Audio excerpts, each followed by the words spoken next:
So, dear friends, I am extremely happy to meet you all this evening. I don't know whether I am dreaming or whether I am meeting you all. It seems like a dream. I was dreaming for many years. Almost more than 40 years I have been dreaming of visiting Detroit, and that dream has been fulfilled today.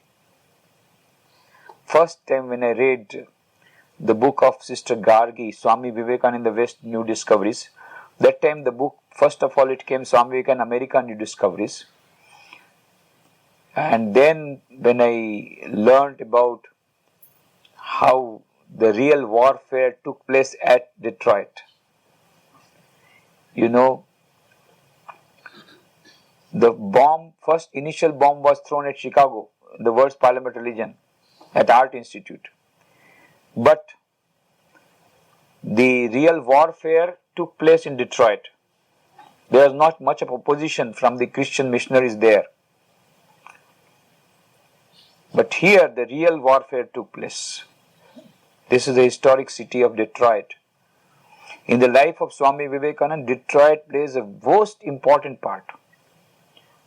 I was thinking of visiting this place. I did not know whether it will take place or not, but it has taken place. And today I am in Detroit. Unbelievable. I am on a pilgrimage to USA. You go on a pilgrimage to Dwarka, Somnath, Kedar, Badri, Gangotri, Jamnotri. For me, USA is the place of pilgrimage. Because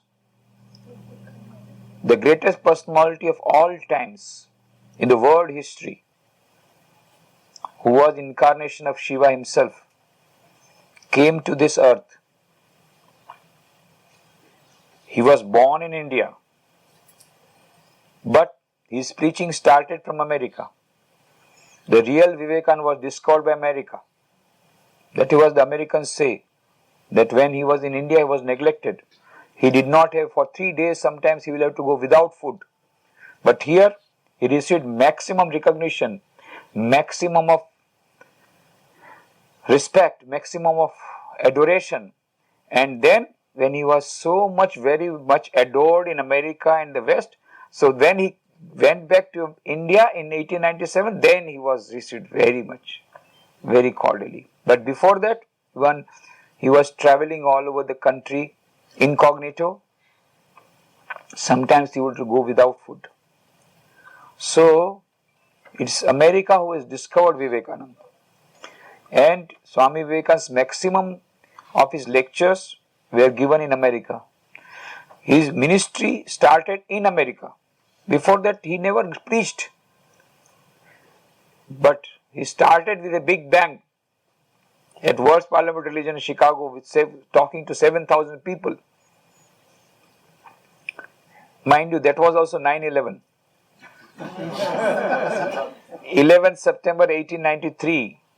On 9/11, 1893, he told in the World's Parliament Religion in Chicago, on 11th September 1893, Swami Vivekananda delivered his historic speech at the World's Parliament Religion, and there he told that dogmatism, fanaticism and persecution, they have long possessed this beautiful earth and drenched it often and often with blood and sent whole nations to despair. Had it not been for this, the history would have been different. But their time has come, and I fervently pray that the bell that tolled this morning in the honor of this convention may be the death knell of all sorts of fanaticism, of all sorts of dogmatism, of all sorts of persecution, whether with the pen or with the sword, in the name of religion, and let there be peace. This is what he told. But we did not listen to his message of harmony of religions, so there was another 9/11, and the Twin Towers broke. But he had predicted it, that if we do not give up fanaticism, we will have to pay a very heavy price. We have been paying very heavy price. And still, even now, Swami Vivekananda's message is most relevant. We are talking about globalization. But where is global peace? Global peace cannot come till we have global civilization, and that cannot come till we have global personality like Swami Vivekananda, who talk about universal religion, who talk about harmony of religions, not about dogmatism. So that is the message Swami Vivekananda gave in World's Parliament of Religion. So it is America which discovered Swami Vivekananda. And Swami Vivekananda gave the best of his teachings in America. Of course, the gift remains unopened. It's a paradox. Eleanor Stark says in her book, The Gift Unopened, that Swami Vivekananda gave best of his teaching, the nectar of Vedanta, spread nectar of Vedanta throughout America. But still, America is suffering. So many suicides, so much of drug addiction, so much of crime, so much of violence. All this because we have not received the gift. We have not yet opened the gift. The gift box remains unopened. The gift of Vedantic nectar. But once we open this, and now as you might be knowing that after 2 years we are going to have very big celebration. Swami Vivekananda's 150th birth anniversary is going to be celebrated all over the world in a very big way, and it will be celebrated all over the world. In India already preparations have been started in a very large scale. A central committee has been formed. The Prime Minister of India has been made the chairman of the committee. He has already raised 100 crores of rupees, 1000 million rupees for the celebration, and there will be so much more work to do. So it's going to be a very big way the celebration will take place, and we fervently hope that this is the right time when Swamiji's message, the gift that is remain unopened, will be opened in America also, and people will take up the message and will get peace of mind inside, and will get peace of mind, and will get world peace also throughout the world. If his message of harmony of religion is taken up and his message of Vedanta is taken up, then there will be peace both within and without. So this is the right time. So actually I am on a pilgrimage to USA. Of course I basically come to give a plenary session lecture at the 19th International Congress on Vedanta at Massachusetts University. That is from 28th to 31st of July. And of course there were so many other lectures at various places. But basically my internal motive was to have a pilgrimage. Wherever Swami Vivekananda has gone, to go after his footprints. Wherever Swamiji stayed, wherever he went, to just touch that ground, to just visit those places. That's a great thing. The greatest personality of all times in the whole world came to this earth, took a human form. Can you imagine? He took a human form and he lived with us. He taught us. He laughed with us here. So many things he did. And particularly in Detroit, oh, wonderful. His life's chapter of Detroit is unimaginable. So, America is a great place of pilgrimage. Detroit is a great place of pilgrimage. You are all living here. And there are so many centers here of pilgrimages. And so basically, I came on 18 June here to America.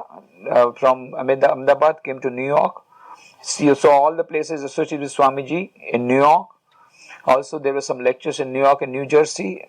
But of course, from the airport, I first of all went to Ridgely Manor, where Swami Vivekananda spent his 10 great weeks, the great summer.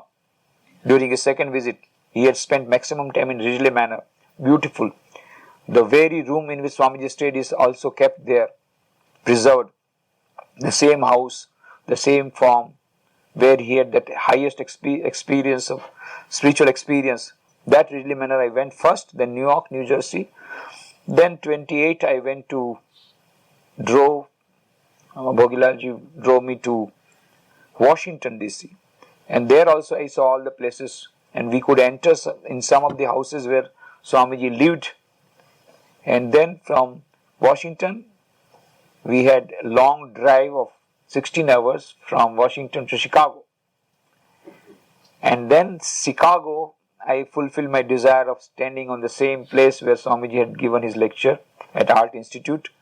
And so many other places where Swamiji lived, Swamiji stayed, Swamiji lectured. All those places I saw in Chicago. And of course, I had to give lecture also on 2nd and 4th July.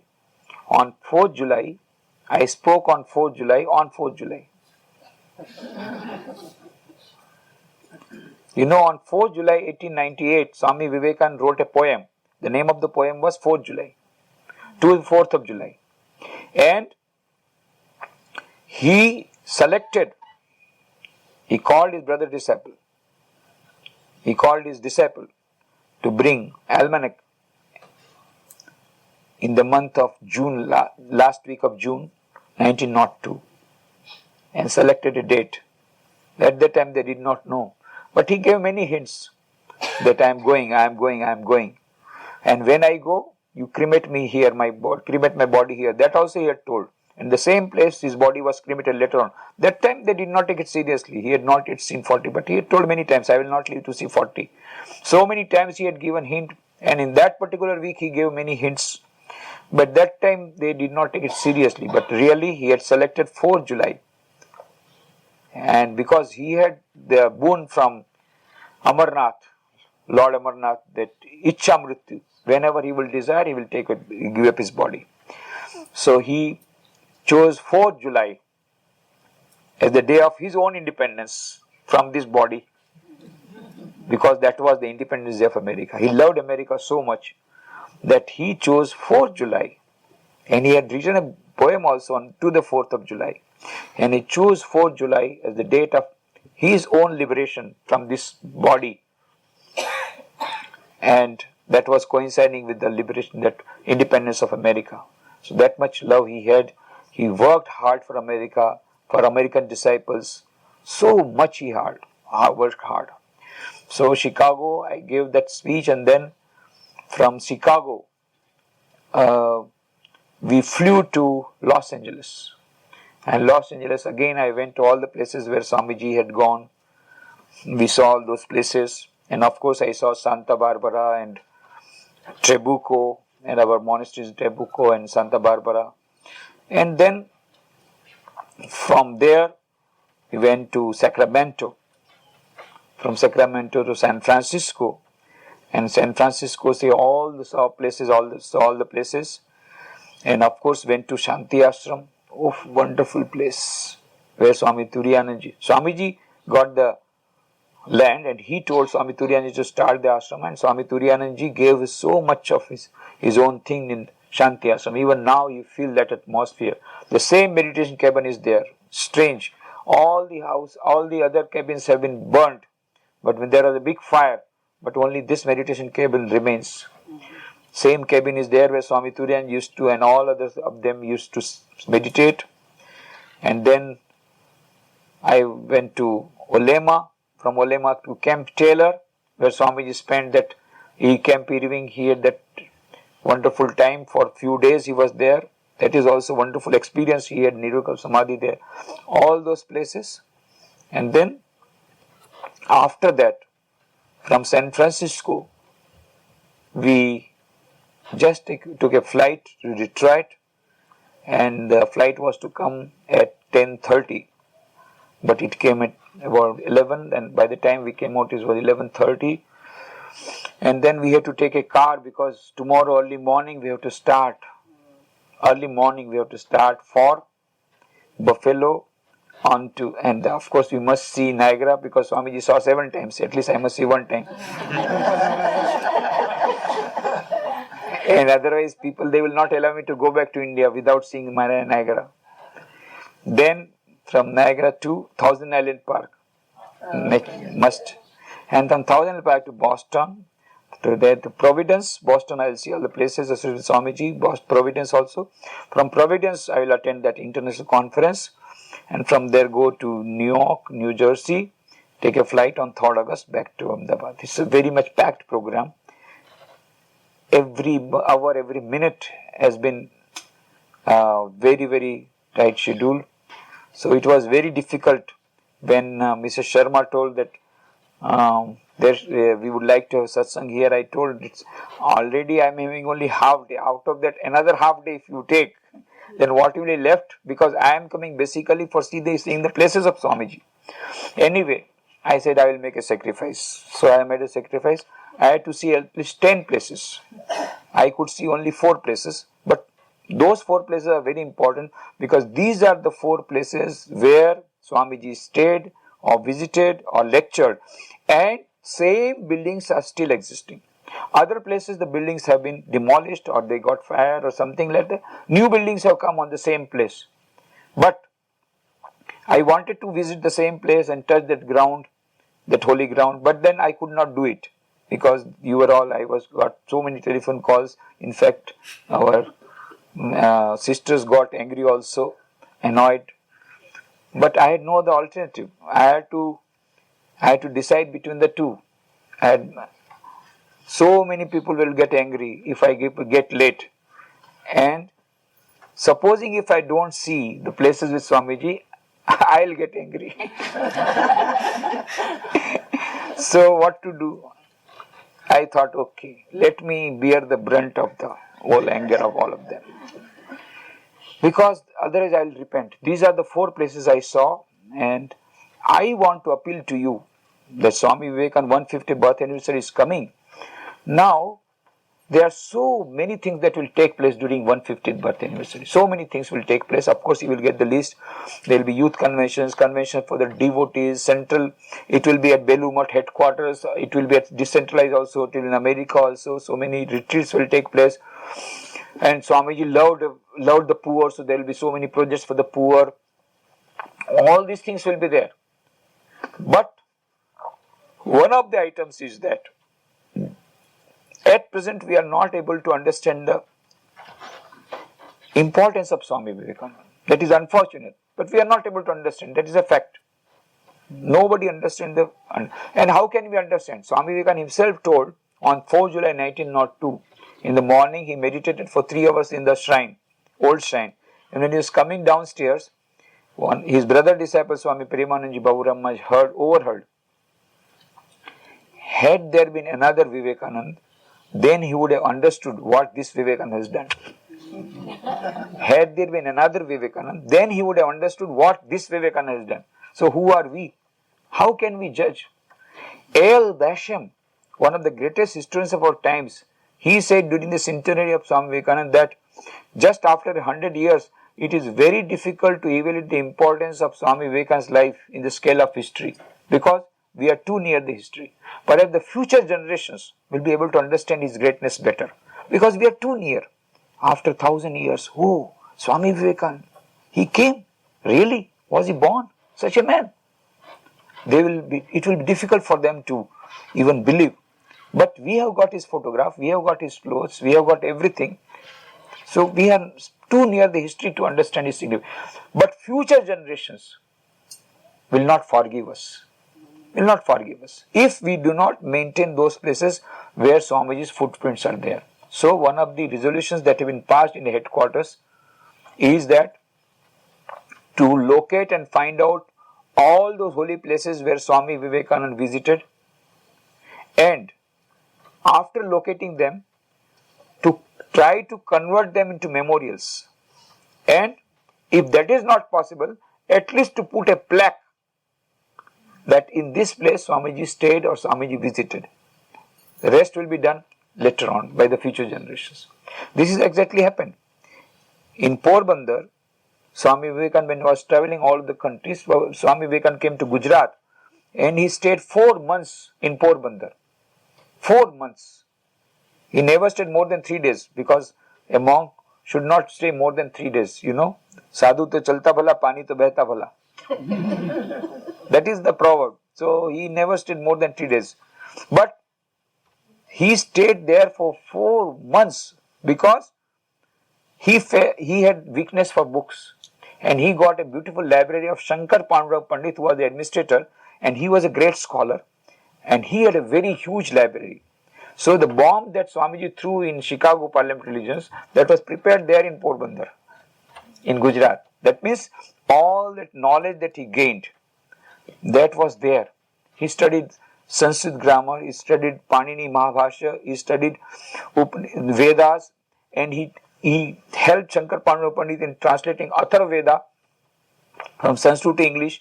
And then he also, at that time, Shankar Pandava, and it is that while going to Porbandar that for the first time he heard about Parliament of Religions. There, while going to Porbandar. And there in Porbandar, Shankar Pandava Pandit said, "My God, Swamiji, you have got so much of knowledge, and you know so much, such wonderful knowledge of Sanskrit and English both.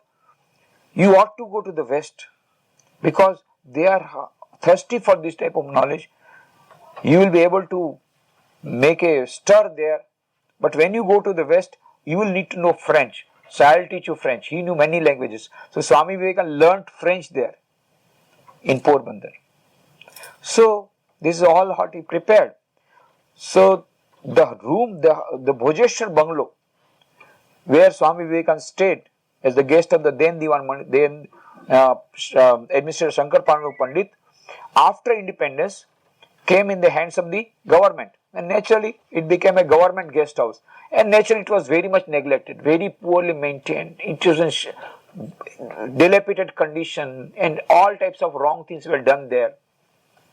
So our Swamiji found out that this is the place where Swamiji, and the particular room also where Swamiji stayed, that also he found out. So then what did we do? That we placed a very big photograph of Swami Vivekananda with an inscription that in this room Swami Vivekananda stayed as the guest of the then administrator. This was placed in 1974, and after long persuasion, on 12 January 1997, Swami Vivekananda's birthday, the government of Gujarat handed over that bungalow to Ramakrishna Mission for converting to befitting memorial of Swami Vivekananda on 30 years lease at 1 rupee token rent. And that is how a big memorial has been. Then we have repaired the bungalow there. I was there for 8 years.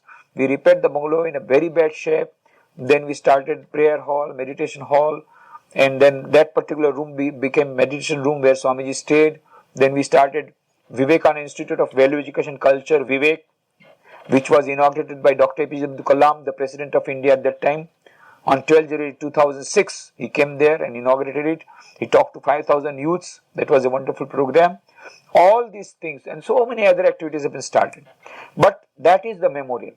And then on 18th April 2005, we got the historic Dilaram Bungalow, where Swami Vivekananda himself stayed as the guest of the then Diwan Manibhai Jashbhai in Baroda. Now it is called Vadodara, just as Calcutta is called Kolkata. So in Baroda, Swamiji stayed for a few days as the guest of the then Diwan Manibhai Jashbhai. So we had been requesting the government to hand over the bungalow. So on 18th April 2005, they handed over the bungalow. So again, we are converting memorial. We have repaired the bungalow. We are still repairing work is going on. Library, meditation hall, so many activities have been started. Value education work, mobile value education van, mobile medical unit. All these activities have been started. We will give you the brochure.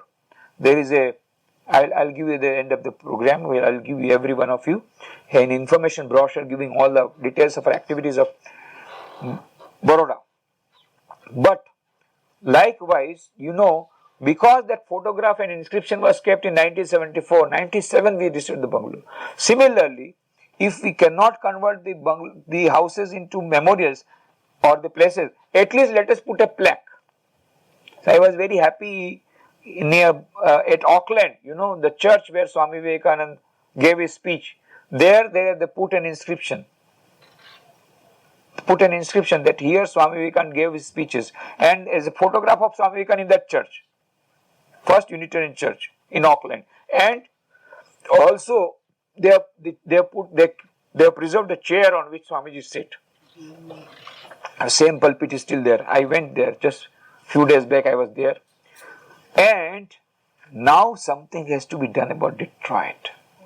Detroit, that Unitarian Church is still there.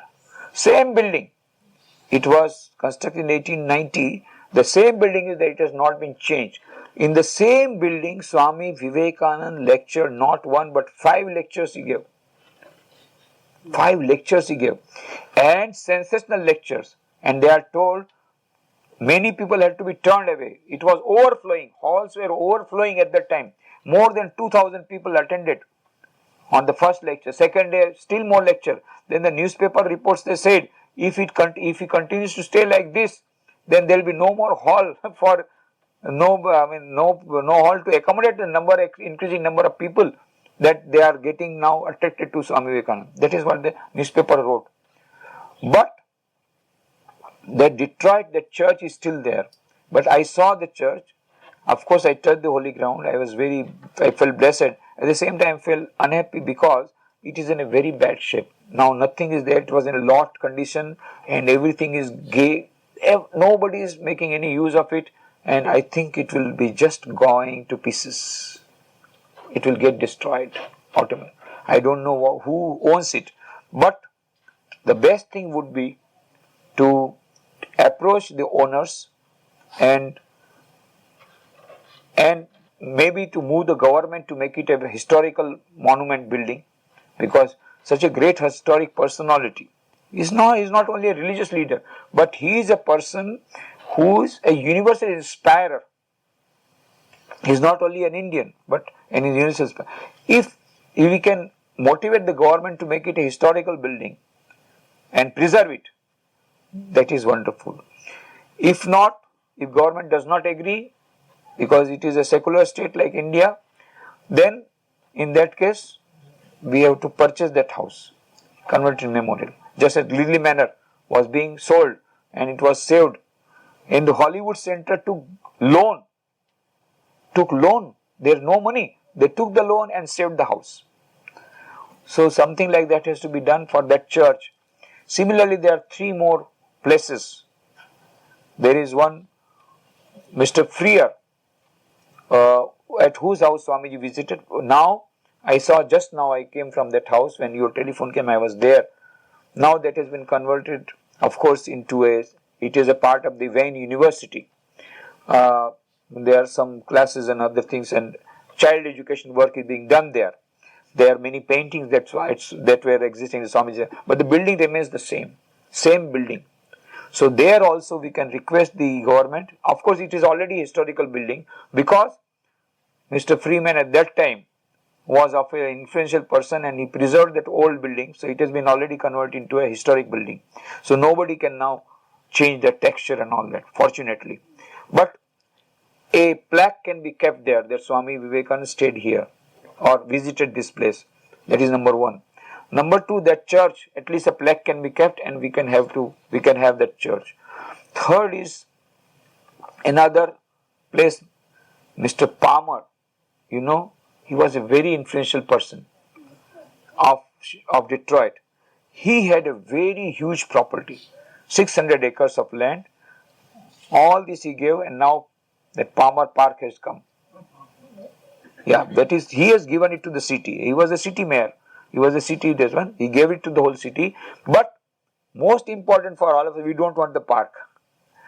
In that park, I was delayed because now I give you the reason why. Because when we reached the park, from the parking place, we were in search of that log house where Swami Vivekananda stayed as the guest of Mr. Palmer. And fortunately, it was a black woman. She volunteered. I will show you. We just asked and said, I will show you. She went all the way. She very fat woman, not able to walk. I said, you walk, you run. Many people are waiting for my lecture. Then she was perspiring. I can't run because she has to show me the path. Somehow I made her run. And then but it was very long way. Then we reached the place. That log house is still there, but that is also in shambles. Nobody is taking place. It is all locked condition, no use, and it will also go completely. It will be ruined, like that church. It will be ruined completely. Nobody is taking place. Beautiful house. You can see that time it was the most beautiful house of Detroit. Small log house, just made of wood. What beautiful! Even now, if you see how beautiful. Small, beautiful house. There also it is a historical monument. They have written, it is a historical book. They have written that it was how it was, when it was constructed, everything is given. But we have to preserve that. And one more thing what we saw is Fourth thing, that is also the place where Detroit Club. Swamiji visited that club and took lunch and dinner there. That Detroit Club building is the same architect who prepared, who constructed that building. That is the Mr. Freeman's building. Same architect constructed that building, and that building also same condition is still there. That Detroit Club, it has not yet changed. It is also a historical building, so that is why it has remained intact. So that Detroit Club building is still there. At least if a plaque can be kept, that will be wonderful. Okay, that here Swamiji visited. So I am on a pilgrimage, as I told you, and Detroit, oh, so many memories come. Here the real warfare took place. Do you know? I think some of you may be knowing, but some of you may not be knowing. Here, Swami Vivekananda, while delivering lecture on about the manners and customs of India, he made a remark that the Christian missionaries are not required in India. We have got enough of religion and spirituality and all that, and they are not doing their job properly, something like that. And that made such Christian missionaries, already they are burning from within. Why they were burning from within, do you know? You do not know, I will tell you. When Swami Vivekananda came, here in America, all the textbooks, there were so many stories being printed. Mary Louise Burke has brought out, Sister Gargi, those books are there. Poems, they used to write stories and poems along with drawings. For example, they will say, oh, India is a very backward country, there is no religion, no spirituality, absolutely no religion there. And do you know, oh, their mothers are so cruel that they throw their babes into the rivers, and then the crocodiles eat them away, and the mothers does not happen to anything to that cruel mother. Oh, such a cruel mother in India, that is India, send the Bible there, send the Bible there. That is the poem. Again, oh, their mothers are so cruel, they hung their children. They hang their children on the top of the tree so that the birds can eat them away. And then they take the women and put them directly into the fire, live into the live fire. Oh, people are there, barbarous, uncivilized. There is no civilization, no culture in India, and that is a barbarous country. Send the Bible there, send the Bible there. That is how they used to collect lot of donation for the mission work in India, and they used to enjoy. The missionaries, they used to have lot of luxuries. When Swami Vivekananda came and told in Parliament Religions about Hinduism, one very short speech he gave, just a short speech of 5 minutes. When he started, dear sisters and brothers of America, all 7,000 people stood up, and 3 minutes there was long, loud applause. He could not speak, and then within 2 minutes, whatever small message he gave, that was enough. And next day, all the newspapers, full front page, Swami Vivekananda's photograph. In every lane, there were big portraits of Swami Vivekananda, everywhere written, Swami Vivekananda, Swami Vivekananda. He became world famous within a day. And then the New York Herald wrote, so many religious leaders have come from all over the world. Hundreds had come, and thousands of people have come. But the greatest figure in the Parliament of Religions is Swami Vivekananda. The greatest figure in the Parliament of Religions is Swami Vivekananda. New York Herald said. There were so many papers, I am giving only one example. And then the second sentence is more important. After listening to him, we feel how foolish on our part to send missionaries to India. Their religion is so great that rather we should invite missionaries from India. And the whole picture turned. And all the people came to know, my God, a country which can produce a person like Vivekananda, how great their country. And then when Swami Vivekananda about Hinduism, how lofty. We do not believe only in tolerance. We accept all religions as equally true. We have the remnants of Israelites. We have the remnants of the Christians. We have the remnants of Parsis. When the Parsis were driven away, they were given shelter in India. Sanjan is the name of the village in Gujarat, very near Baroda, where I am staying. Just 100 kilometers away, near the harbor. When their temple was burnt down, the Parsis, they all came in a boat, and they came and they sent a message to the king of Sanjan, the village, a small village in Gujarat, that we want to take shelter. So the king, in reply, sent a message in the form of a tumbler full of milk, saying thereby our tumbler is full and there is no more space. And the priest in charge of that Parsis, what did he do? He just put a little sugar into it and sent back that will be like sugar, will get mixed and we'll find out our own space. And then Sanjan king was very happy. They said, invited. Now Parsis, they are mixed with our culture. They have never had any quarrel with us, and they have made our civilian sweeter. They are giving so much of donation, so much philanthropy, Tatas and other people. So this is what is India, Swami Vivekananda told. Now, what happened? The report says, research says, that the income of the Christian missionaries came down to 1/10. 1/10. Because now they understood, India is a great country, and they don't need our Christian, rather our missionaries, rather we should invite missionaries from them. And the whole picture turned. Naturally, those were Orthodox Christian missionaries, those who wanted conversion, they were with fire. There were some Christian missionaries who became friends of Swamiji, very great friends, because they could understand the great message of Vedanta. They could understand that Swamiji is not come here to convert us, rather he has told that what I want. Do I want a Christian to become Hindu? God forbid. Do I want a Hindu to become Christian? God forbid. I want a Christian to be a better Christian, a Hindu to be better Hindu, a Buddhist to be better Buddhist. Then all the problems will be solved.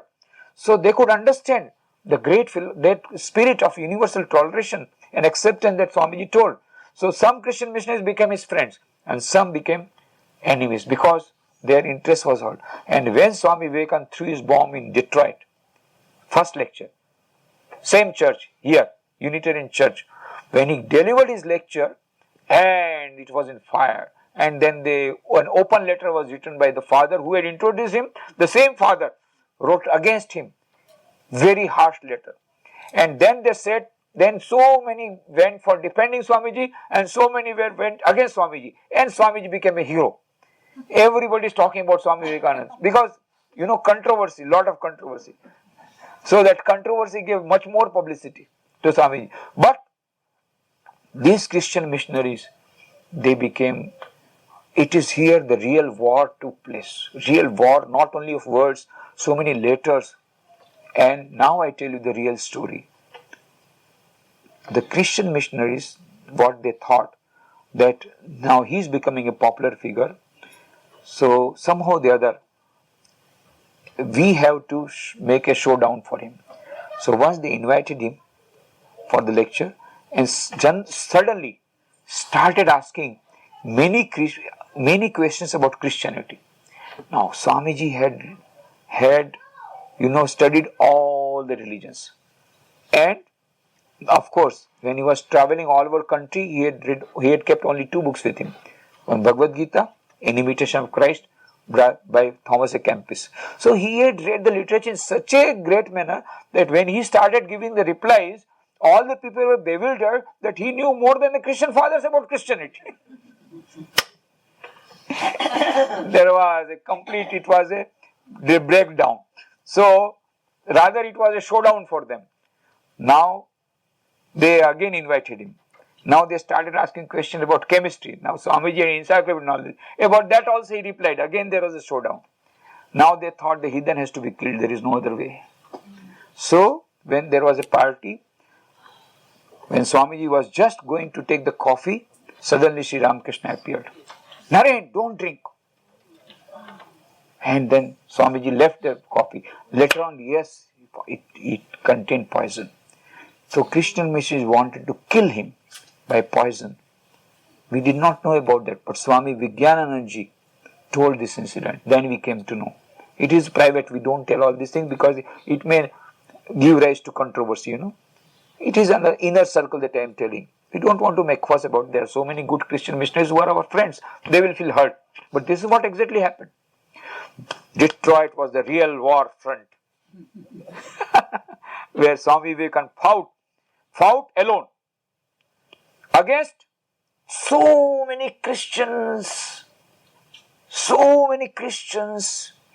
and even Hindus also supporting those Christians, including Mazumdar.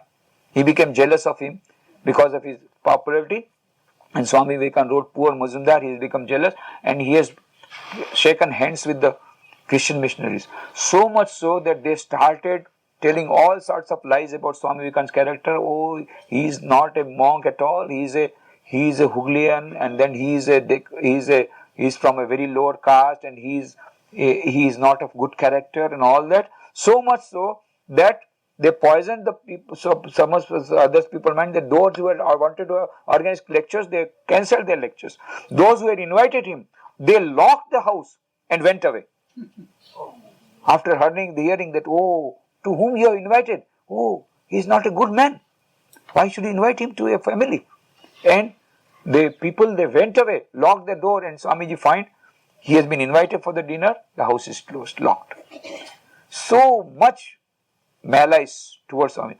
Single-handed he fought the great warrior monk and won. Here is the victory he did. So that is great Detroit. How blessed we are. We are now sitting in the same city of Detroit, same place where Swamiji's footprints are still there.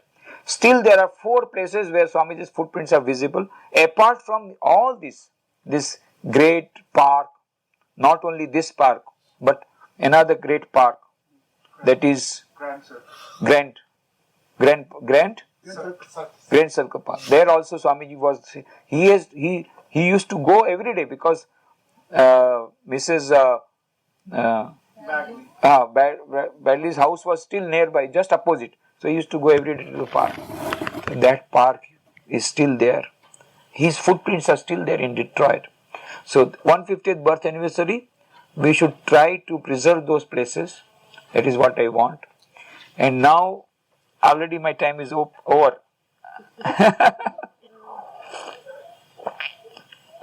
So, should I talk in English or Hindi? English. English, okay. Now, Mrs. Sharma told me that you want me to speak on. Acha, why not just have a chit chat? You ask any question, I will reply. Isn't it? Or you want me to speak something? Little bit, okay. Mrs. Sharma wants me, there is a book. My book, unfortunately, I have exhausted all the copies. I brought 600 copies, all gone. Because so many places we had lectures, so everywhere there was demand. I brought 600 copies. Anyway, I will send you later on, but you can download that copy. My book is there, Happiness and Peace in Everyday Life, and Nurturing Relationship, The Art of Sharing and Caring. Both these books are combined into one book, and that book is available in PDF form. You can download free of cost from our website, www.rkmvm.com/sn. RKM is Ramakrishna Mission, VM is Vivekananda Memorial. So rkmvm.com/sn Swami Nikhileswarananda. So rkmvm.com.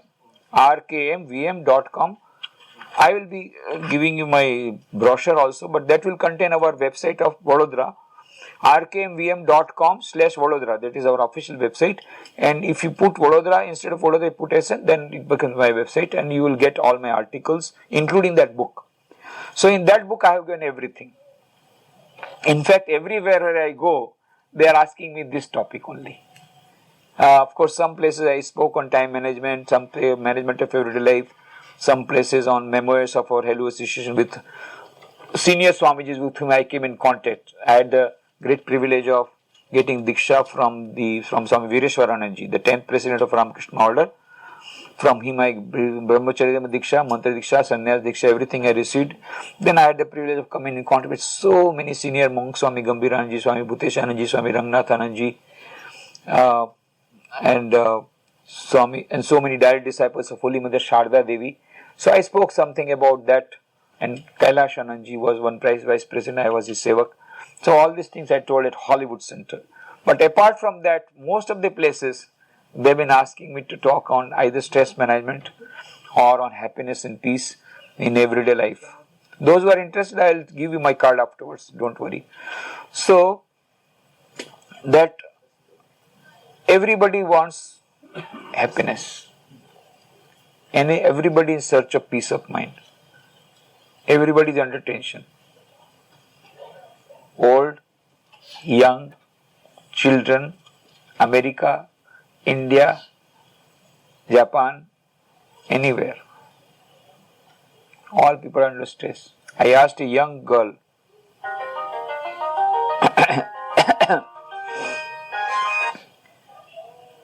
I asked a young girl, how are you? She said, I am under tension. Huh? I can understand your grandparents are under tension because they are afraid any moment they may be sent to old age home, Now, in India also old age home started. So, your grandparents may be under tension. Your father may be under tension because, recession has come in India also. America's recession has its effect there also. So, now they are talking about VRS. VRS means voluntary retirement scheme, but it comes compulsory. Indirectly, it is compulsory voluntary retirement scheme, because if you don't take voluntary retirement, then you will not get the benefit. So, indirectly. So, your father is under tension, I can understand, because any moment the VRS may come. Your brother may be under tension because 12 signs, their 12 signs is like war with Pakistan. Whole family is under tension. And 12 signs, then so much tuition, then so many classes, then tuition classes and coaching classes, and so much of study to be done. So, lot of tension.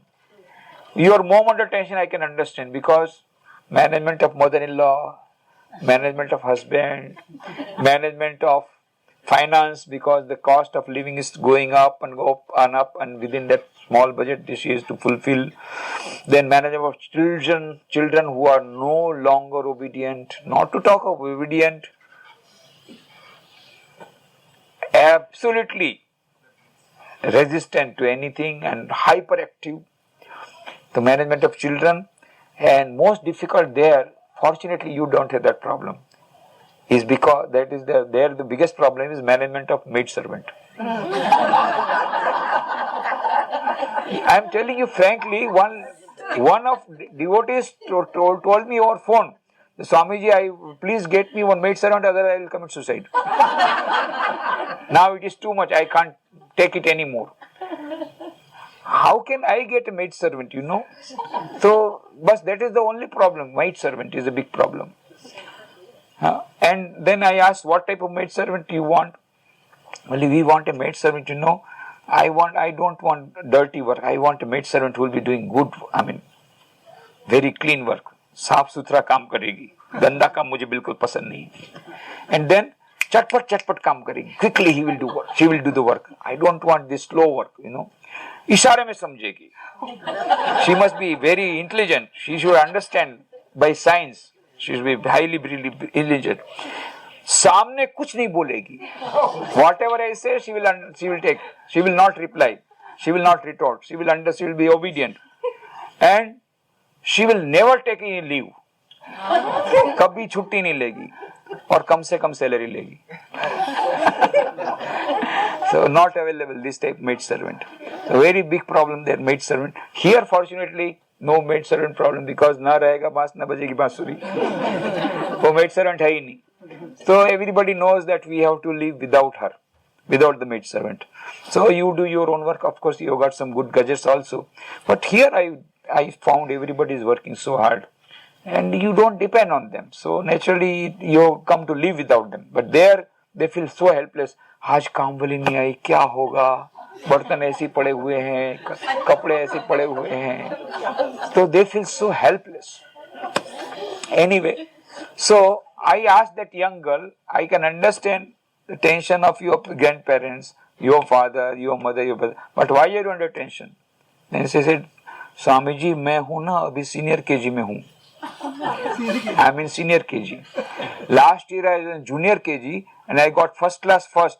my mom has told this time also you have to come first class first. So I am under tension.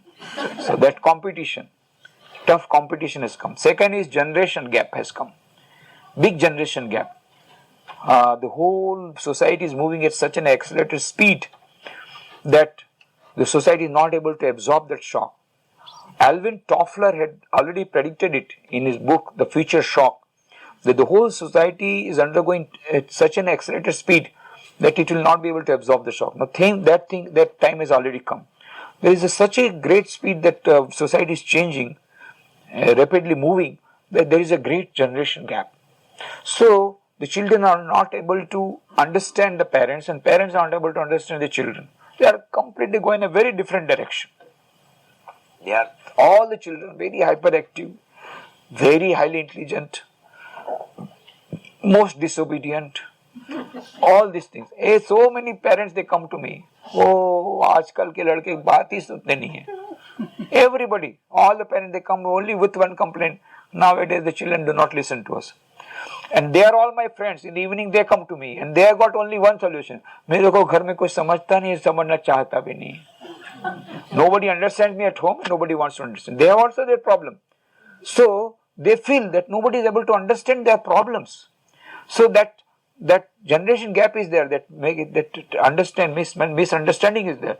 That is why there is no peace in the family, harmony in the family, because of the generation gap. Previously there were quarrels between the mother-in-law and daughter-in-law. Now there are quarrels between mother and the daughter. And they are now living separately. In America I saw mothers living separately, daughters living separately, without marriage, before marriage itself. After marriage is a different thing. So anyway, these are all the things coming. There's generation gap. Another thing is that consumerism has come in a big way, very big way. So many of the psychologists are already told that this thing will be coming, and man has become a commodity. He thinks himself like a commodity and feels himself like a commodity and sells himself like a commodity. Yes, in India, the bridegrooms are sold. Bridegrooms are sold in Bihar and UP. The bridegrooms are sold. The market price, latest market price, I do not know, but few months back it was 1 crore rupees for an IS officer, 70 lakhs of rupees for a doctor. If you are a doctor, you will get the dowry of 70 lakhs rupees.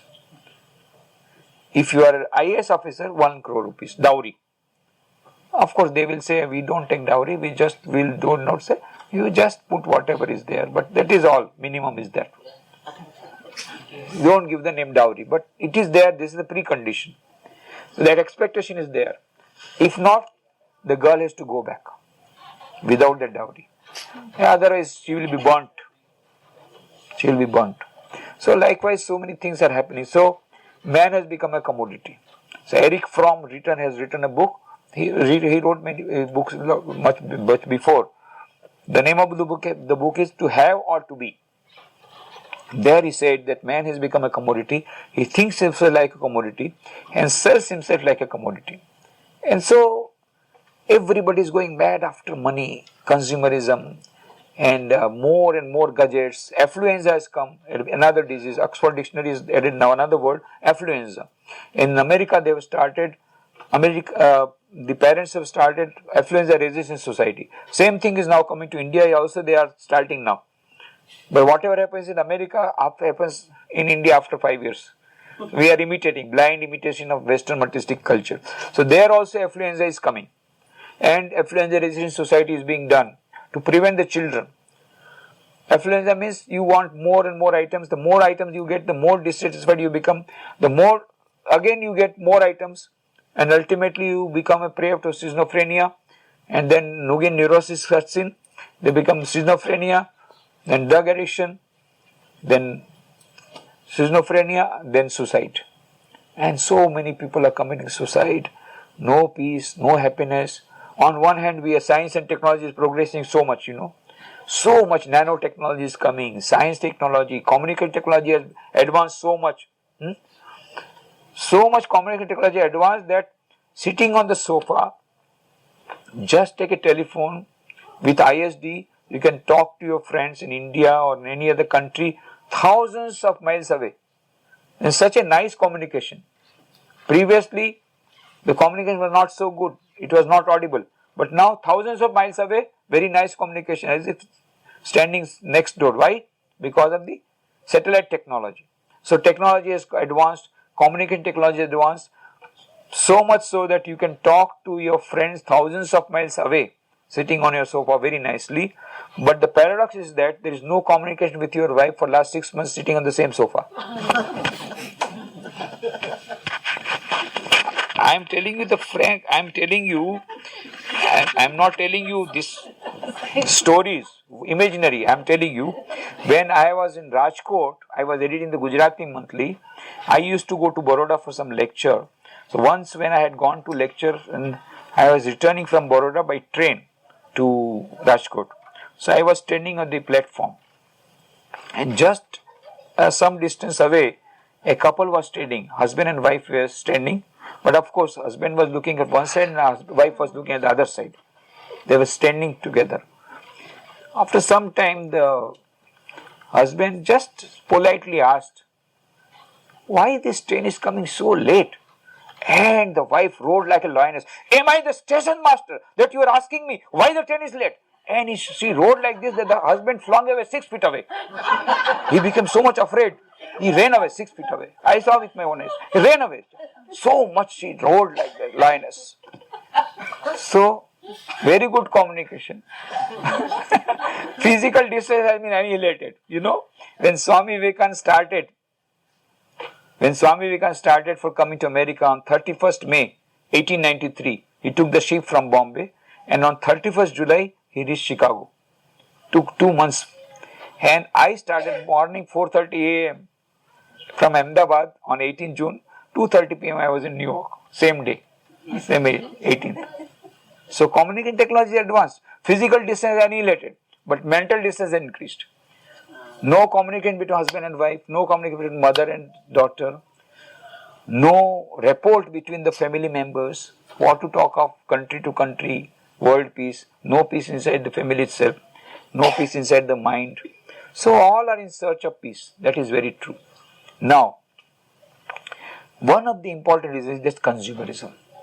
We have got this equation, H is directly proportional to M, where H is equal to happiness and M is equal to money. We think that more money we will get, the more happy we will become. But is it true? The statistical analysis says there are 3 countries in the world having highest per capita income: America, Japan and Sweden. And 3 countries having highest rate of suicides. What are the countries? America, Japan and Sweden. And 3 countries having highest rate of mental patients. What are the countries? America, Japan and Sweden. So what is the equation? H is inversely proportional to M. Wherever there is per capita income more, people are more unhappy. World Economic Forum carried out a survey. Which is the country which is the happiest country? The happiness survey. They found out, the happiest country was Bangladesh. And India was 5th and America was 45th in happiness survey. World Economic Forum, not our survey. In happiness. Now, Bhutan has shown the way. So far we were talking about GNP, Gross National Product. Now the new concept is GNH, Gross National Happiness. So now they are talking about Gross National Happiness, because real happiness does not mean only per capita income. Real happiness is something different. Now gradually people are able to understand. Now this is a common sense because of the lack of SQ. Ours is a spiritual dumb culture. So Dana Zohar has written a book. The name of the book is SQ, Spiritual Intelligence, the Ultimate Intelligence.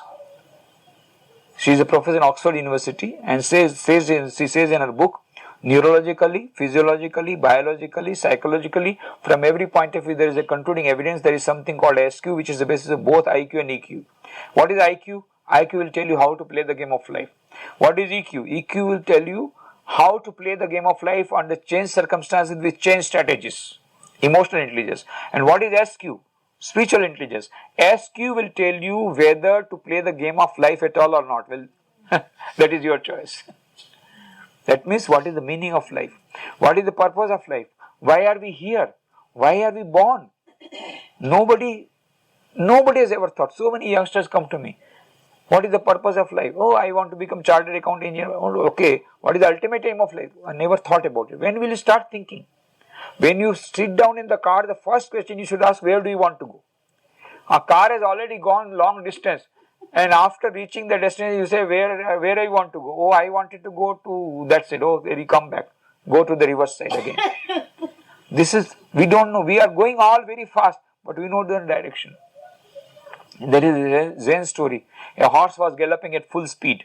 Somebody asked the person, where are you going? He said, ask the horse. Because I am not driving the horse. Horse is taking me. So, we are not leading the life. Life is leading us. Like flock of sheep, we are going mad after money. Everybody is going mad after money, career development, this, that. And we are also doing out of money and position, power and position. But no happiness and peace. We have lost the purpose of life. That is the thing. So that is why Dana Zohar says, SQ is more important in life. SQ. Because that is the only prerogative of human beings. IQ is available with all the species. EQ is available only with the humans, with a few species. But SQ is available only with the human species. Our scripture said out of 84 lakhs of species, 8.4 million species, only human beings can have spiritual knowledge. But the modern science says, no.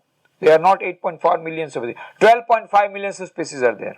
Well, that's not much difference, because of cloning and all that's going on. And that time they did not have microscopes. Still they are coming very close. Modern science says there are 12.5 million species, but they also say out of 12.5 million species, only human species can have SQ. So both are the same thing. So development of SQ is the must. So it's a spiritual dumb culture. We have lost the aim of life and running mad after these pleasures and happiness, and that after money in consumerism. That is the thing. In that book I have given an example. Of course, Dana Zohar has given the example a little different way, but I have given example in different way. Near the Mexico shore, there was a fisherman sleeping in his boat. It was afternoon. Now, a management consultant was sitting on the shore. He said, why are you sleeping now?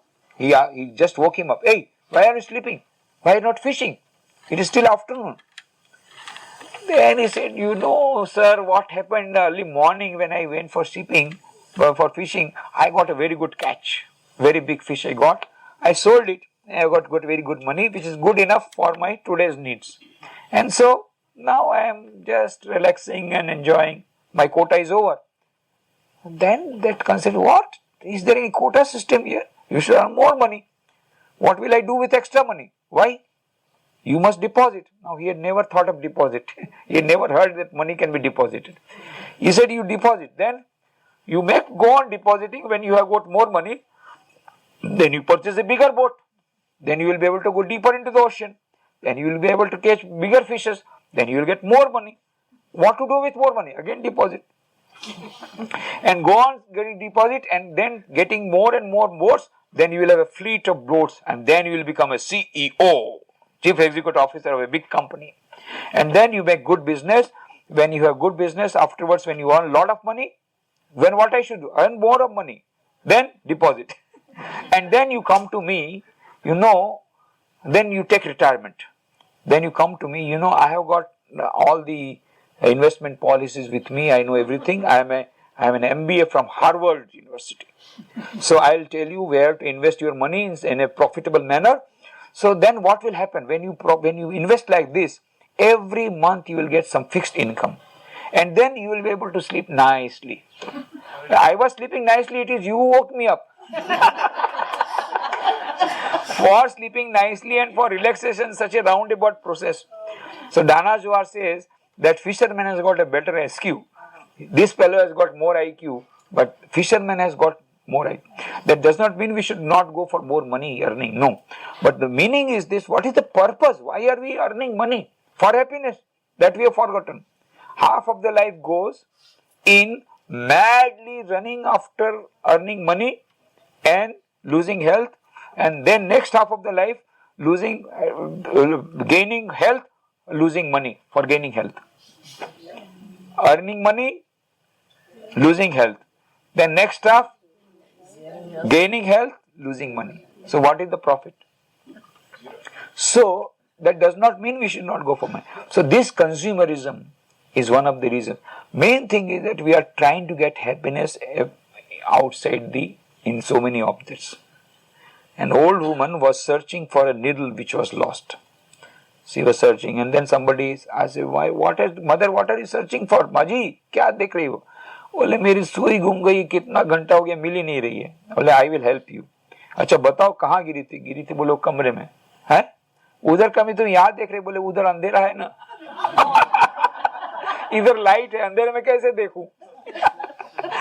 So we are like that old woman, trying to search for happiness and peace in all these objects which can never give us lasting happiness. That is what Vedanta says. The source of infinite joy, infinite peace, and infinite bliss is already within us. Is already there. But we are searching for outside. That is why Kabir says, "Moko kaha tu ढूंढे बंदे, मैं तो तेरे पास में, खोजोगे तो अभी मिलूंगा पल भर की तलाश में." Where are you searching for me? I am inside you. The source of infinite joy, infinite happiness, peace is already within us. But we are searching for in the Mercedes-Benz car and the multi-story building and air conditioner and all that. And latest gadgets and latest mobiles and laptops. And now new gadgets are coming. I don't know the names of those new gadgets. So we are trying to search for happiness there. But the source of infinite joy, infinite happiness is here. नाभि कमल में है कस्तूरी, वृथा मृग फिरे बनकारे, बिन सदगुरु नर ऐसे ही ढूंढे, जैसे फिरे पशु बनकारे. The musk deer is going in the Himalayas. You get musk deer running. Why it is running? Because it is getting some smell of musk. In search of that smell, it is running, and after running a long distance, it gets tired and dies. Afterwards, it is found out the musk was already in the navel of that. We are like that.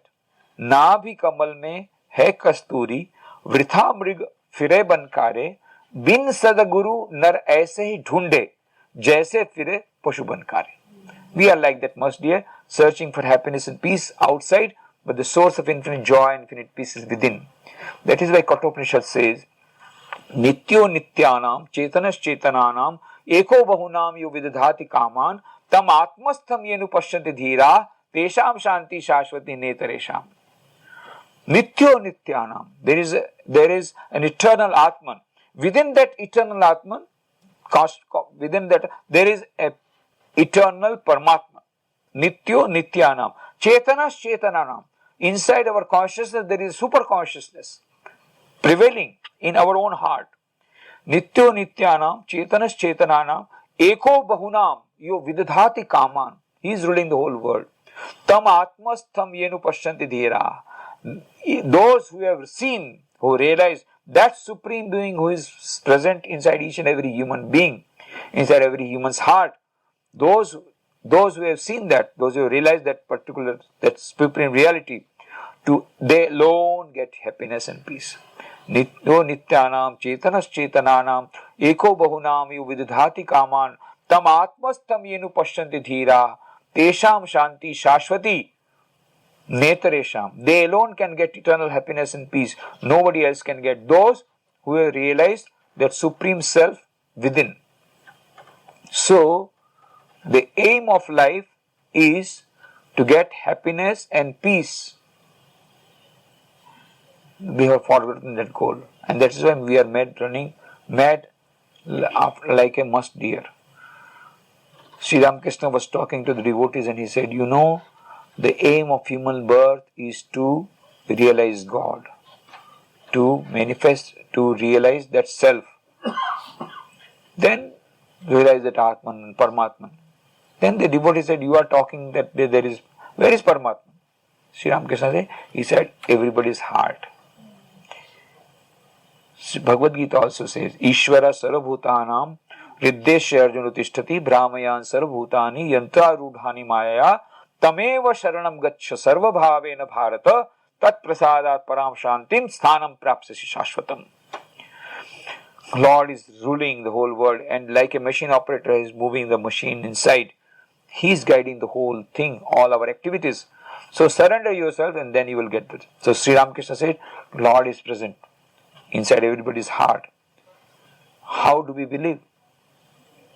Do you believe I am talking to you? Yes, because we are seeing you. That's why we believe that you are here. Immediately Sri Ramakrishna took up one small cloth was with him and he just put the cloth on in front of his face. And he said, am I visible? No. That means I am not here? No, you are here. Then you say that if you are visible, then you are there. And if you are not visible, you are not there. No, you are there. Why I am not visible? Because of this covering, this cloth. This is the reality. The supreme reality, Paramatman, is very near our heart. Very near our heart. But we are not able to see it. Why? There is covering. That is why Kabir says, घूंघट carpet खोल रे तो हे पिया मिलेंगे, कटुक वचन मत बोल रे तो हे पिया मिलेंगे. Remove the covering. How to remove the covering?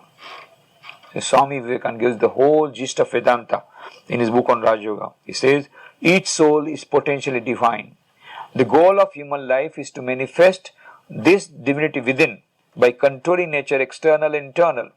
Do this either by work, worship, psychic control or philosophy, by one or more or all of these, and be free. This is the whole of religion. Dogmas, rituals, worships, temples, churches, mosques are but secondary details. So, the purpose of human life is to manifest the divinity. How to do that? 4 paths: Karma Yoga, Bhakti Yoga, Raj Yoga and Jnana Yoga. And that is why Swami Vivekananda, when he prepared the emblem of Ramakrishna order, he said the emblem should be such that you will give the whole philosophy of Ramakrishna mission. So you will find the emblem everywhere in all our books. There is a serpent, there is a sun, there is waves of water, and there is the lotus. And inside that there is a Hansa, there is a swan, and inside it is written down below, Tanno Hansa Prachodayat. This is how God can be realized. This is how Paramatman can be realized. How?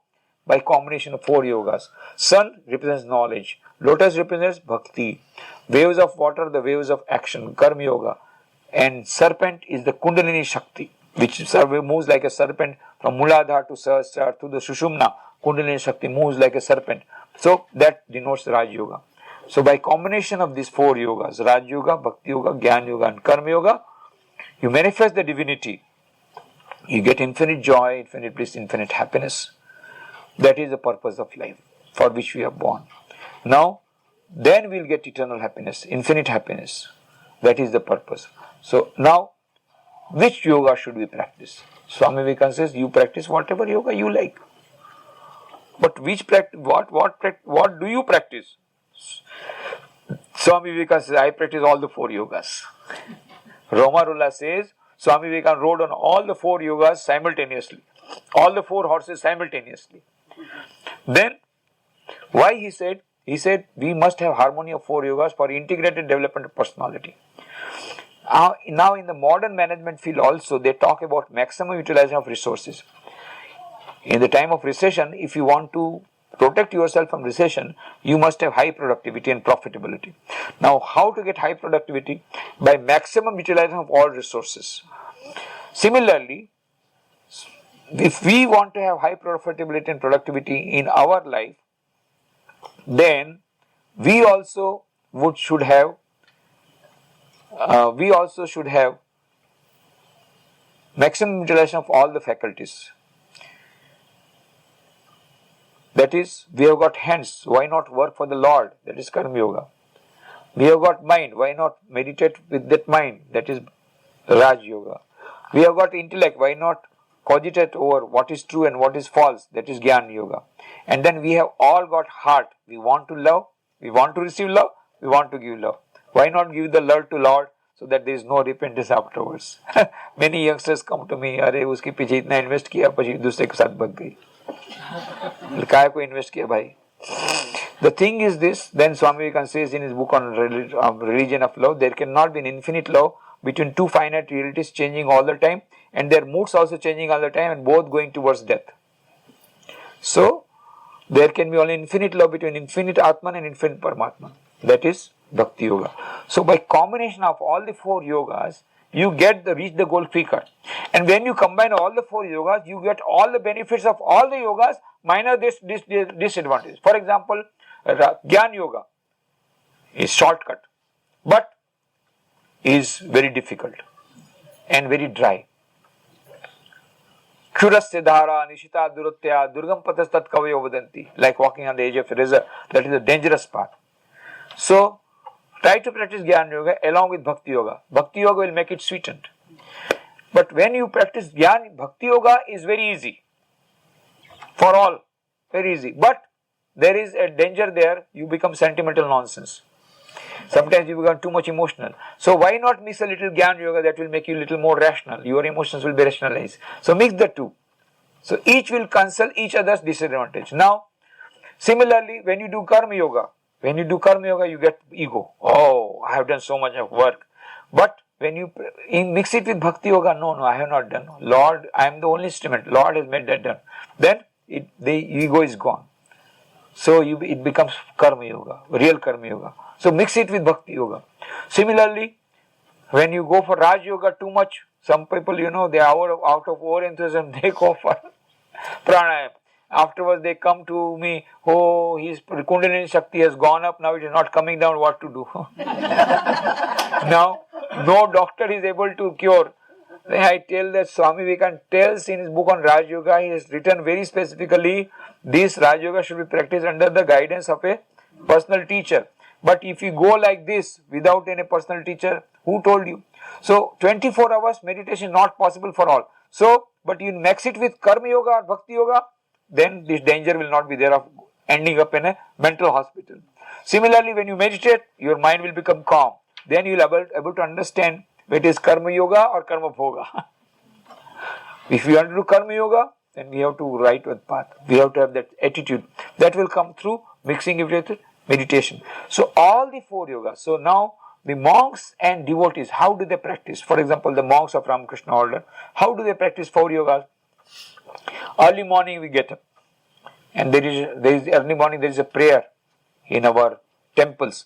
There is Mangalarti, there is prayer, then there is meditation, and there is some Gita chanting. So Gita chanting Gyan Yoga, meditation Raj Yoga, and prayer Bhakti Yoga. In the evening again, Khandana Bhavabandhana, there is prayer, that is Bhakti Yoga. Again we have meditation Raj Yoga, and we have some reading, script from Kathamrita or some other book, that is Gyan Yoga. And whole day we are Karma Yoga. So we mix all the 4 yogas. Swami Vireshwarananda was asked this question, how to practice Karma Yoga. So he said, perform sandwich sadhana. What is sandwich sadhana? You know sandwich, how to prepare sandwich? Yes, you know very well how to prepare sandwich. Just take a piece of bread, and then afterwards you put some cheese or some tomato or cucumber, some whatever masala or chutney, whatever you want to put on that, and then put another piece of bread. Sandwich is ready. Similarly, early morning, start the day, oh Lord, whatever work I will be doing for the whole day, I dedicate to you, and fruits also I dedicate unto you. Then whole day go on putting chutney and masala and all that. Whole day go on doing work. Night while going to bed, oh Lord, whatever I have done work, all dedicated to you. Whatever good or bad, whatever is done is good dedicated to you, and fruits also dedicated to you. So another piece of bread, one sandwich ready. And if you like, you may prepare some small sandwiches also. While going to the office, oh Lord, whatever I do work in the office or in the school, wherever I go, all work dedicated to you. While coming back from the office, oh Lord, whatever I have done, good, bad, from tomorrow I'll try to do better. What all dedicated to you, and the fruit dedicated to you. So small sandwich also. So that sandwich sadhana will make it Karma Yoga. Practice these 4 yogas. If we practice, what will happen? Ultimately we will get manifest our divinity. And what we'll get? Eternal happiness, eternal life, eternal bliss, and we will realize our divine. Now, some people say, I don't want God, I don't want anything, I want peace in today. I want happiness and peace today's life, everyday life. Now, what to do for getting happiness and peace in everyday life? Same practice of 4 yogas will give you happiness and peace in everyday life also. How? For example, Bhakti Yoga is prayer. Swami Vivekananda says in book on Raj Yoga, at long last you will understand, not now. At long last you will understand that the best way to become happy is to see that others are happy, and the best way to get peace of mind is to pray for others' peace of mind. And he says, start your meditation, your day with prayer for others. We have a beautiful prayer. Sarve bhavantu sukhina, sarve santu niramaya, sarve bhadrani pashyantu, ma kashid dukham apnuyat.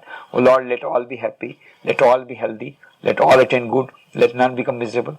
Start this prayer and you will find other will get peace for whom you are praying, but you will get first peace.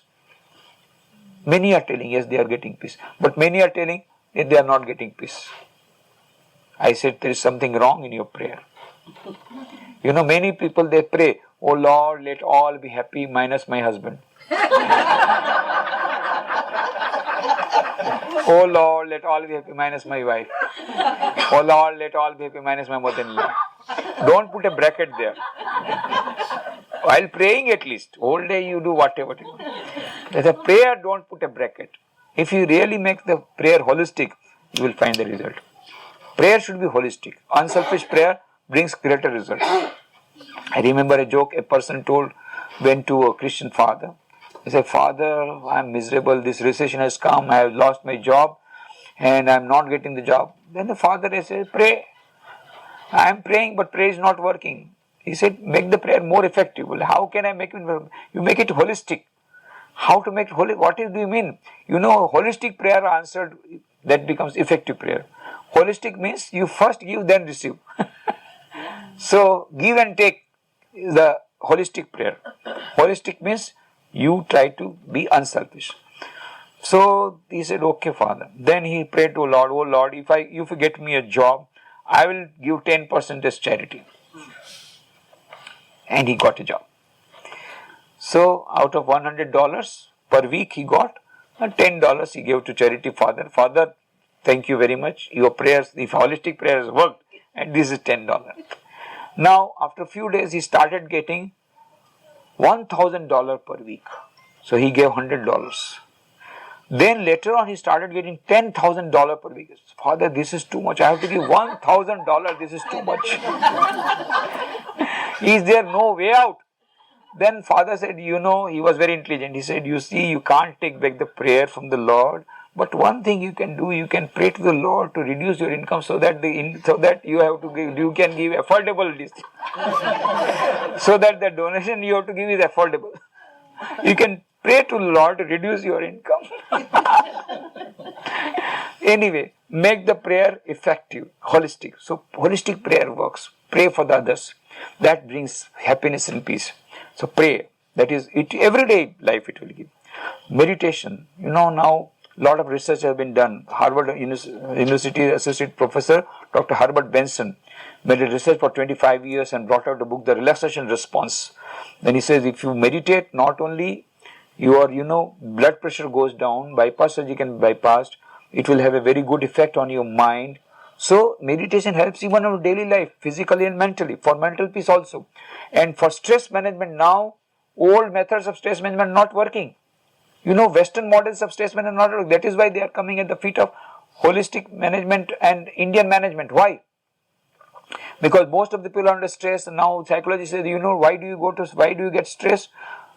When you curb your feelings, they go inside your subconscious mind. And then they produce stress, and then afterwards, later on, they become strain. It converts into strain. So, you should not curb your feelings. My God, if I don't curb my feelings, I lose my job because I go to the office and my boss, without any reason, starts firing me. Just because when he was coming out of his house, his wife has fired him. Now, he can't say anything to wife. So, whatever anger he had, he poured on me unjustifiably. And I want to pay back in the same coin. And I know also how to pay back in the same coin. But if I speak, I lose my job. So I pocket that insult. Now that thing goes inside subconscious mind and creates problem. So the modern psychologists say, Western psychologists say, no, you must express your feelings. If I express my feeling, I will lose a job. Okay, we have got a solution for you. Go to the market and purchase voodoo dolls. Voodoo dolls are available. Punching bags are available. Head diaries are available. And pins are also available. Bring the voodoo dolls, come to the house, close the doors and windows of your room, put the voodoo doll on your table, and write down the name of your boss or your husband or your mother-in-law on whom you want to put your anger on, and then they start taking the pins. Now, blue pins are available for injury, black pins are available for if you want to seriously injure your boss, black pins are available, and if you want to murder your boss, then red pins are available. Just give the red pin, murdered, and you will have a nice sleep, no need of tranquilizer, because you murdered your boss. So, but unfortunately, these are short-term methods, because next day morning again you find the boss is sitting on the chair. You murdered him at your house, but here again he is sitting again the same fighting. So these methods are not working. Voodoo dolls, punching bags, head diaries of stress management. That is why meditation, prayer, positive thinking, these are all the methods that are working as stress management. So happiness and peace is basically a change of attitude of mind. You cannot change this whole world. You cannot put leather in the whole world, but you can have a leather shoe. You cannot change the whole world, circumstances, but you can change the attitude of your mind. Have a positive attitude of mind, and then you can face the brutes boldly. Difficulties will come. Of course they will come. What is life? Swami Vivekananda was asked by Khetri Maharaja, Ajit Singh Ji, suddenly. Swamiji immediately replied, my dear prince, life is nothing but the struggle of a being under the circumstances trying to press it down. There will be difficulties. Face the brutes. And Swamiji was going all over the country. He went to Benares, and after having a darshan of Durga Devi, he was going out. Suddenly some monkeys, black monkeys with big faces, Hanuman, they started chasing him, and Swamiji became afraid. He started running. One side there is a pond, second side there is a big wall. He started running, and the monkeys started chasing. After some time, Swamiji became exhausted. Suddenly he heard one old man saying, "Hey, daro mat, bandar ka samna karo." Like that, when he said, he suddenly stood up, and looked at the monkeys and did with his stick like this. All the monkeys fled away. Afterwards, Swamiji told in his lectures in America, that day I learnt one of the greatest lessons of my life. Face the brutes, face the monkeys, face the difficulties of life. If you face them squarely, difficulties will run away. But if you get afraid, difficulties will overpower you and will press you down. So don't be afraid, be bold, face the brutes. So this is the message of Swamiji. Swamiji's message is a message of strength. Last year I went to Gujarat University, there was an international seminar. So afterwards, of course, they listened to my lecture, but afterwards they said, few days before that international seminar, there was a serial bomb blast in Guwahati. So they were all very much afraid of that serial bomb blast. So they said, how to combat terrorism. That is the lecture, my subject of lecture. They gave me lecture. I said, well, how to combat terrorism? The only answer is, you must have a serial bomb blast. They became afraid. Oh my God, he's talking about violence. I said, no, I'm not talking violence. They are violent people. They are having a serial bomb blast. We will also have a serial bomb blast. But bomb like thought bombs. Thought bombs, what Swami Vivekananda said, thought bombs of Swami Vivekananda. Swami Vivekananda says, if you find one word coming like a bombshell upon the ignorance of the masses, that is the one word, fearlessness. Abhi, be fearless, be fearless, be fearless. Why? Your infinite Atman is there within you. Why are you afraid of anything? So that's message of fearlessness, thought bomb of fearlessness, thought bomb of non-violence, thought bomb of the harmony of religions. That thought bomb that Swamiji delivered, he threw that bomb in the world parliament of religions, which we did not take, and that's why another world tower broke on the same 9/11. But we have to have serial bomb blast. How? The message of Swami Vivekananda is the message of non-violence. The message of Swami Vivekananda is the message of harmony of religions. The message of Swamiji is the message of universal religion, of universalism. The message of Swamiji is the message of universal brotherhood. Now these thought bombs are required. These thoughts are required. So what we should do? Chain reaction.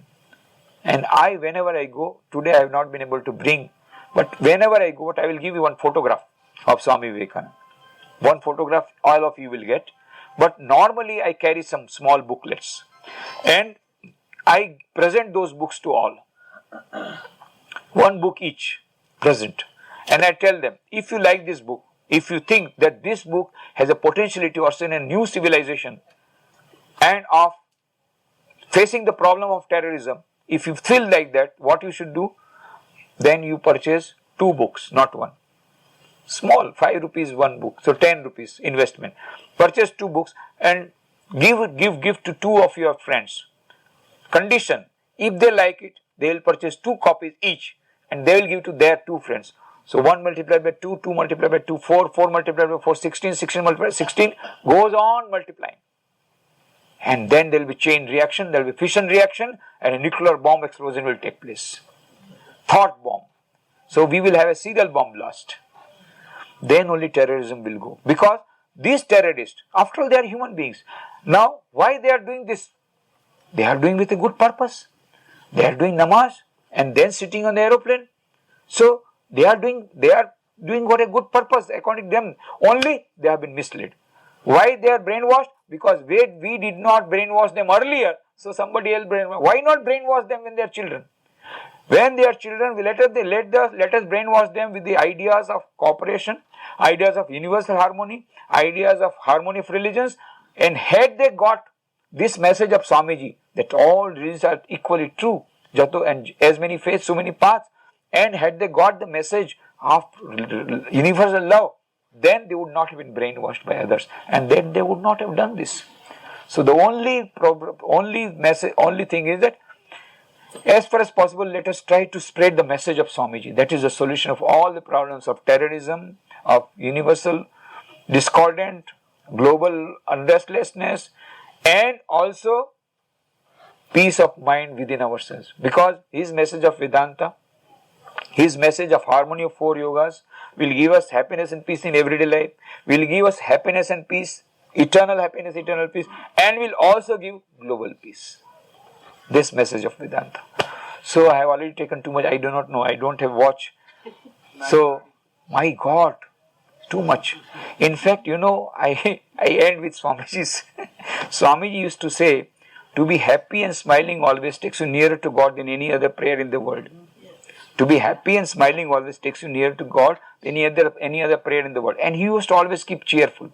When he was lecture, very serious. After the lecture, he will prepare himself dinner, and of course he will put a lot of chilies, and the American devotees will have a lot of tears in the eyes, lot of water running. But he will prepare the food and he will have ice cream party. He used to know, like chocolate ice cream. When he was asked, why do you like chocolate? Because I am chocolate. And then he will have chocolate his ice cream party, and he would enjoy. He would have picnic party anywhere. So he used to be happy and cheerful. Now, when he was in America, they could not understand him. So they asked him, Swami, you ought to be a little serious. One lady asked, Swami, you ought to be a little serious. You are a religious preacher. Because their concept of religious preacher is long faces, serious. Religious preacher should be very serious. So Swamiji immediately replied, madam, it is not always like this. I too become serious when I got stomachache. But without stomachache, why do you become serious? When there is no stomachache, why should you become serious? So be happy and cheerful. To be happy and smiling always takes you nearer to God than any other prayer in this world. And he was very witty, In Detroit, what happened? As you know, there was a great war, tug of war between Christian missionaries, when he talked about the great women of India and the great Indian women, the ideal of Indian women and all that. Then one lady stood up. Swami, you are talking too high about your Indian culture. Is it not true that in your country, your mothers throw away their children into the rivers to be eaten away by the crocodiles? Is it not true? The madams just stood up and asked. Swamiji immediately stood up. Yes, madam, that is very true. I too was thrown like this by my mother into the Ganges. But I was so fat that the crocodile could not eat me. And so I am here to speak before you. He was so witty. So, he was always cheerful. Then he said, the first sign that you are becoming religious is that you are becoming cheerfulness. Cheerfulness is the first sign of spirituality. Cheerfulness. Long faces do not make religion, he said. Cheerfulness is the first sign that you are becoming really spiritual or religious. Otherwise, it is not, you are not cheerful. So he said, when you have got a gloomy face, don't go out of your house. Close yourself, shut yourself in your room, because you do not have the right to spread that disease called melancholy into the world. It is very infectious disease. You know, if you are sitting with 5 persons and 5 persons are under depression, you also go into depression. You also feel, no, I should commit suicide, like that. So, it's very infectious disease. So, Swamiji said, be happy and cheerful. Don't go with a gloomy face outside. And he always used to be cheerful. Then, one day, he was lecturing like this, like me. And then, Mr. Allen his duty was to see that everything is in order. So, his lecture was for 1 hour. Already it was 2.5 hours. So, Mr. Allen started, he had a stopwatch, So, he started doing the watch like this, meaning they were, Swamiji, what? You are showing me the watch? I have not yet started. I was just warming up. So, now he is telling 9:30. I was just warming up. I have not yet started. Anyway, Swamiji was beyond time. We cannot compare ourselves. He was a divine personality. We cannot imitate him. But just to say, in America, whenever the disciples said, Swamiji, hurry up, we will miss the train. Swamiji will go slowly. Will there be no next train? Then Swamiji, you are not having any sense of time. You know we live in eternity. We are beyond time. But he was a person beyond that time. He had that thing. Of course, we have to maintain time. The punctuality is the most important thing that I learned, which is very much in Western countries. In India, we have to learn this thing. In India, minimum 1 hour late, then only you are a good person. A great person. But if you are 1.5 hours late, you are still greater. The ministers will come 2 hours late, but that is not good. Here, everything to the minute. So I must apologize for being late. Indians are still Indians. Huh? We are still Indians. No, that is true, but I want to take good things from the Western culture, I believe. Swamiji had a license. He was a divine personality. He said we live in eternity, but we can't imitate them. We have to abide by the time. So I apologize for being late. But as I told you, I was lost in the wilderness with that black woman who was not able to run fast. And I made her run fast, but still she was not. And we are already halfway. Now, I had no other way but to at least reach that spot where that log house was there, and from there to find out the path back. So from there, then we did not come to that path of the forest. We went to the main road, and then I told Amit to run and catch the car and bring the car immediately. So we had to do a lot of running, but still we were late. But I apologize, but I am very happy to meet you all, and I hope with a little bit of this laughter, I think your anger has reduced.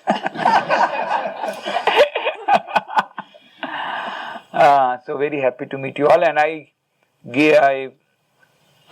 extend a hearty welcome to all of you. When you come to India, you may visit us in Baroda. It's very near Bombay, so please try to visit us there.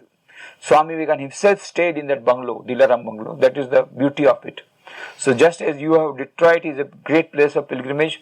There are minimum 4 places where you can now go and touch. Of course, whole of Detroit is at least that park, and everywhere Swamiji's footprints are there. So Detroit has been sort of sanctified by the footsteps of Swami Vivekananda, the great personality. But in Baroda, in that very bungalow, he stayed for a few days. So that same bungalow we are living, there is the meditation hall. So you can visit that bungalow, and there are, in Gujarat, there are so many other centers where Swamiji stayed. All have been converted into memorial. At least 3 places, Limdi, Porbandar and Baroda. 3 are the places already converted in memorial, and there are few places which we are trying now to convert into memorials. So when you come to India, you are heartily welcome. We extend invitation. We don't have a guest house there, but the whole road is full of guest houses because we are just opposite railway station. So that is full of guest houses. So there is no problem. We will try to get, and you can take food with us and stay nearby. But it's a great pleasure to meet you all.